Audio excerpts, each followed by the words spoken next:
Tanya, apa hukumnya seorang laki-laki menikahi dua orang perempuan bersaudara? Laki-laki ini awalnya menikahi kakaknya, dan selanjutnya si laki-laki ini menikahi adiknya juga. Sedangkan si laki-laki ini statusnya masih sah menjadi suami si kakaknya tadi. Baik, jadi ada adik kakak yang perempuan dinikahi oleh yang laki-laki ini. Ya, jadi dia menikahi kakaknya dulu, kemudian dia menikahi adiknya. Saya bacakan dulu sampai dengan tuntas. Satu, gimana hukum pernikahan tersebut?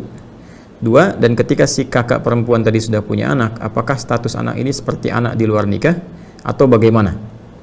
Baik, jika anaknya perempuan dan anak ini mau menikah, yang berhak menjadi wali nikahnya bapaknya atau siapa?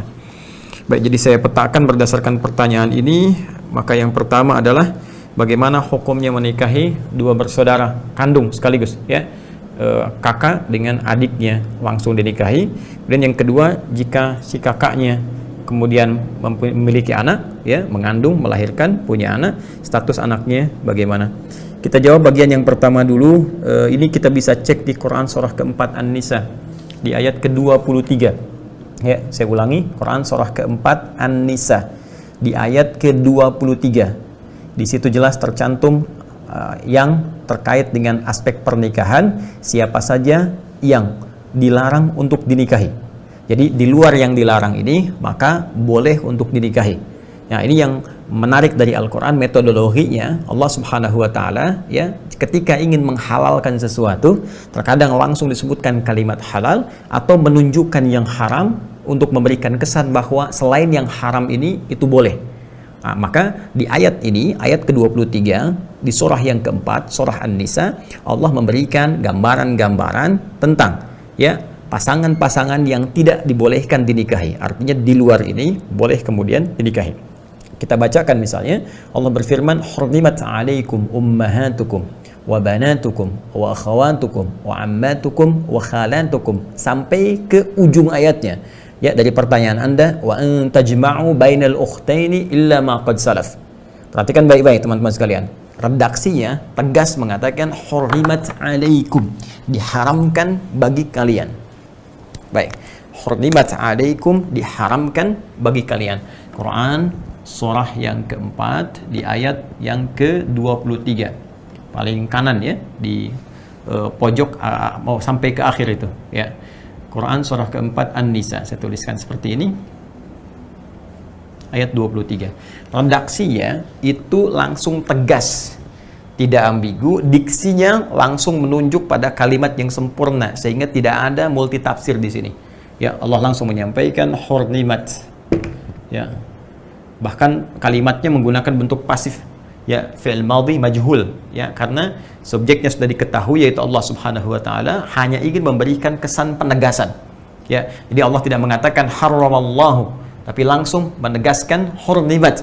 Allah tidak mengatakan Allah mengharamkan, tapi langsung menunjukkan sifat tegas menggunakan, ya, bentuk pasif, diharamkan, untuk menunjukkan kuatnya unsur keharaman ini. Hurrimat 'alaikum, ya, 'alaikum, kata Allah, diharamkan bagi kalian untuk menikahi, ya, orang-orang dari kalangan berikut ini. Ya, pertama Allah sampaikan ummahatukum, ya, hurrimat 'alaikum ummahatukum, ibu-ibu kalian, ya, ibu kalian.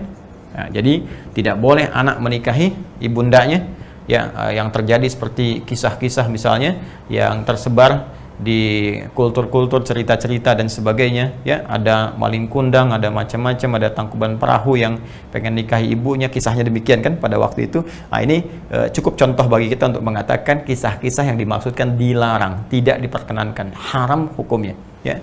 Wa akhawatukum, kemudian ada saudara-saudara perempuan kalian, ya. Wa akhawatukum, saudara perempuan kalian. Jadi saudari kalau kita katakan, ya, ya, saya punya saudari misalnya, saudari perempuan, kakak saya perempuan, adik saya perempuan, haram hukumnya menikahi saudari sendiri. Baik, ya? Dua.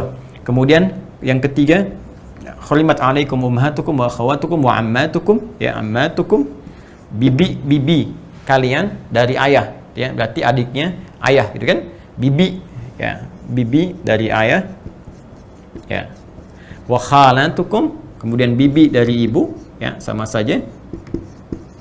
Khalatukum, jadi ada bibi dari ayah, bibi dari ibu, ya. Sampai nanti ke ujungnya ditemukan secara cepat saja, ya. Nanti di ujungnya ada kalimat penutupnya sebelum akhir ditutup dengan ampunan Allah Subhanahu wa taala. Allah sampaikan wa antajma'u bainal ukhtaini wa antajma'u, ya, wa antajma'u bainal ukhtaini. Ini dalil yang terkait dengan pertanyaan Anda. Illa ma qad salaf. Bainal ukhtaini illa ma qad salaf. Sebelum masa Islam, sebelum turun syariat ini kemudian dibimbing untuk bertobat, ya. Perhatikan kalimatnya. Wa antajma'u bainal ukhtaini, dan engkau menikahi, mengumpulkan sekaligus bainal ukhtaini, dua saudari. Ya, seperti pertanyaan Anda.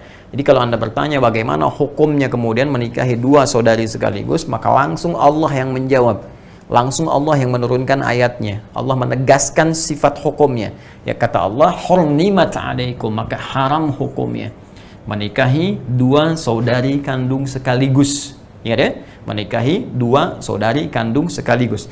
Pertanyaan-pertanyaan yang disampaikan dari jawaban-jawaban yang ditampilkan oleh Al-Quran dulu pernah terjadi. Ada orang nikahi bibinya, nikahi ibunya, nikahi saudarinya dan sebagainya. Ya, maka Quran memberikan penjelasan dulu pernah terjadi. Illa ma qad salaf, dulu sebelum ada bimbingan. Ya, sebelum ada risalah datang, ada terjadi kekacauan-kekacauan. Ya, karena itu ada kacaunya nasab. Ya, nasab menjadi semakin tidak jelas. Kemudian dari kacaunya pembagian warisan, berpengaruh kepada genetika juga, gitu kan, dan sebagainya. Karena itu, karena dampak keburukannya, mafsadatnya ini semakin banyak dan berpotensi melahirkan kekacauan dalam kehidupan, maka datanglah kemudian Islam memberikan solusi. Haram hukumnya. Di luar ini silahkan dinikahi, tapi yang ini tidak diperkenankan. Dahulu pernah terjadi, setelah datang Islam, maka kembalilah kepada Islam, memohon ampunan kepada Allah Subhanahu wa taala, karena Allah memberikan sifat sayangnya luas kepada kita.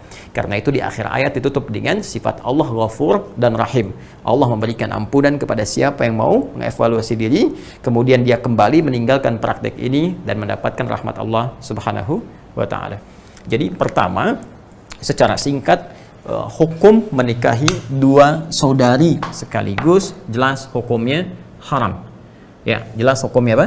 Haram. Artinya haram itu kalau dikerjakan dia berdosa, dan sepanjang hidupnya berdosa kalau dia tidak kembali bertobat kepada Allah Subhanahu wa taala.